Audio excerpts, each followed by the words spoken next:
এই মুহূর্তে গুরুত্বপূর্ণ খবর, গুজরাতে বন্যা পরিস্থিতির অবনতি, মৃত্যু বেড়ে ৩৫ জন। আজও দুর্যোগ চলার পূর্বাভাস দিয়েছে আবহাওয়া দপ্তর। পাশাপাশি জানিয়ে দেব পশ্চিমবঙ্গের আবহাওয়া রিপোর্ট কেমন থাকবে, কোন কোন জেলাগুলিতে আগামী কয়েকদিন ভারী বৃষ্টির পূর্বাভাস রয়েছে, আজ কোন কোন জেলাগুলিতে বৃষ্টির সম্ভাবনা রয়েছে। গত কয়েকদিনের ভারী বৃষ্টিতে গুজরাতের বিস্তীর্ণ অংশে বন্যা পরিস্থিতির সৃষ্টি হয়েছে। 3 দিনে সেই রাজ্য থেকে মোট ৩৫ জনের মৃত্যুর খবর পাওয়া গিয়েছে। বন্যা কবলিত এলাকা থেকে সরিয়ে নেওয়া হয়েছে 18,000 জনকে। তবে প্রশাসনকে চিন্তা এবং উদ্বেগ বাড়িয়ে আবহাওয়া দপ্তর জানিয়েছে, আজও গুজরাতের 11টি জেলায় ভারী বৃষ্টির সম্ভাবনা রয়েছে। সেক্ষেত্রে হতাহতের সংখ্যা আরও বাড়তে পারে বলে আশঙ্কা করছে কেউ কেউ। পাশাপাশি পশ্চিমবঙ্গের আবহাওয়া রিপোর্টে বলা হয়েছে, আবারও দানা বাঁধছে নিম্নচাপ। বর্ষার ভয়াল মূর্তি দেখবে এবার দক্ষিণবঙ্গ। আবহাওয়ার তুফান বদল কবে, জানালো আবহাওয়া দপ্তর। নতুন করে ফের দক্ষিণবঙ্গে দুর্যোগের কালো মেঘ ঘনাচ্ছে।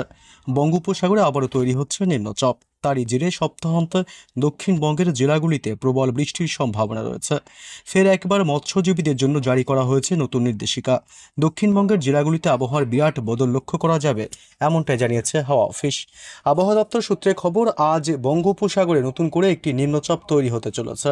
সপ্তাহান্তে দক্ষিণবঙ্গের জেলাগুলিতে প্রবল বৃষ্টির সতর্কতা রয়েছে। আজ এবং আগামীকাল দক্ষিণবঙ্গের জেলাগুলিতে বৃষ্টির পরিমাণ কম থাকলেও শনিবার থেকে ফের বাড়বে বৃষ্টি।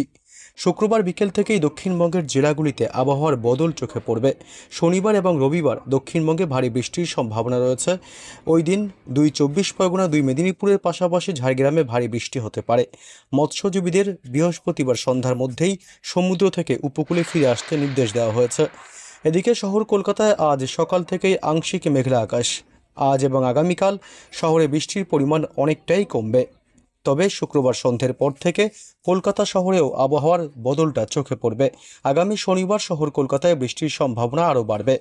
পাশাপাশি উত্তরবঙ্গের সব জেলাতেই কম বেশি বৃষ্টি চলবে। যদিও উত্তরবঙ্গের 2 পার্বত্য জেলা দার্জিলিং এবং কালিম্পংয়ের পাশাপাশি আলিপুরদুয়ার, কোচবিহার, জলপাইগুড়িতে বৃষ্টির সম্ভাবনা বেশি। আগামী শনিবার এবং রবিবার উত্তরবঙ্গের উপরের দিকের 5 জেলায় বিক্ষিপ্তভাবে ভারী বৃষ্টি হতে পারে বলে জানিয়েছে আলিপুর হাওয়া অফিস।